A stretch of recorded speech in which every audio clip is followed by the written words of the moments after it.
Hello, today Minty and I are going to help you thread up your sewing machine. A lot of people say, I can't thread that machine up, it's not the same as mine at home, or I've got a new machine, I don't know how to thread it.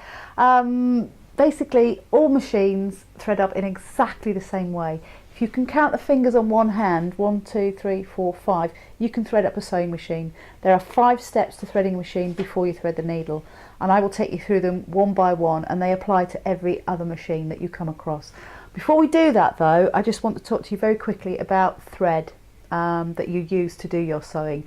Thread does perish as it gets old, and it gets weak and it snaps a lot more easily, so be careful. If you're going to use thread that you don't know where it came from, or it's come out of somebody's loft and it's been there for 20 years, don't use it for anything that you're going to wear or use. Use it for practice things and things like that, but don't actually use it to sew anything, okay?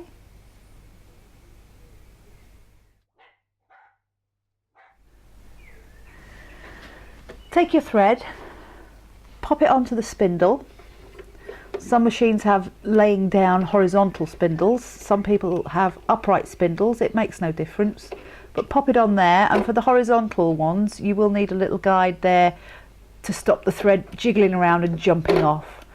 Lay it down, and then step 1 is just a little guide here. It serves no other purpose apart from getting the thread ready to come forward through the machine.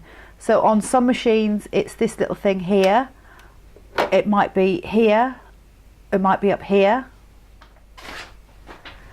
Just to prove a point, on this machine the spindle is vertical, the thread goes on there like that, and it comes over and the little guide is there, and then it comes forward, okay? And again, another sewing machine, this time with horizontal spindle. Thread goes on, little thing goes on to stop it rolling around, and this time the little guide is up the back of the machine. So it just hooks onto the back of it, ready to come forward. Okay?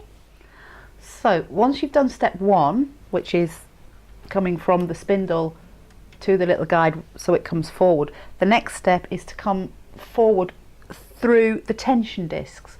They might not be visible, but in that groove there are the tension discs that help to create the tension for your machine.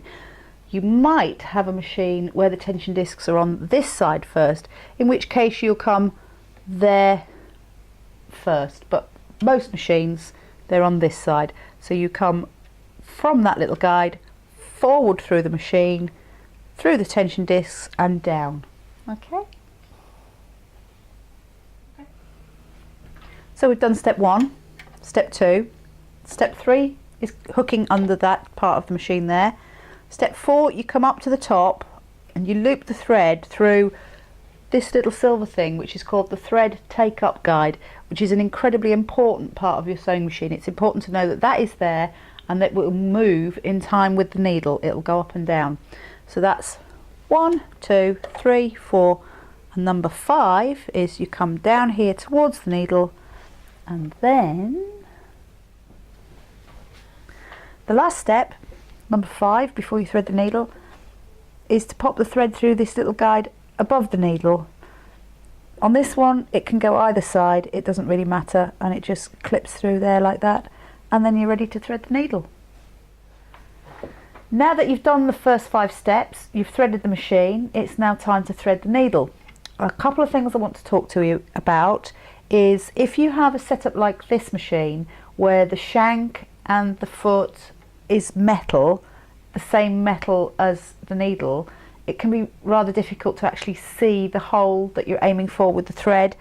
Some machines have feet and they have a little sort of white strip coming down there that sits behind the hole of the needle and makes it a little bit easier to see, but you can overcome that on a machine like this by taking a piece of ordinary white paper, pink, green, I don't care, as long as it's not metal coloured.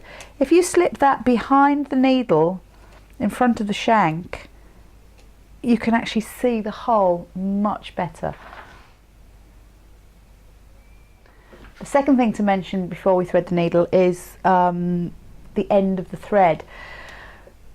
Top tip, if you cut it at an angle like that, instead of blunt like that, you actually create a thread that's got a little point to it, which also makes it easier to go through the eye of the needle. Whereas if you cut it straight and blunt, you've actually got something that's quite thick under a microscope, and you might not get it through the needle first time. So a couple of tips just to make it easier and quicker to actually thread the needle. Threading the needle now.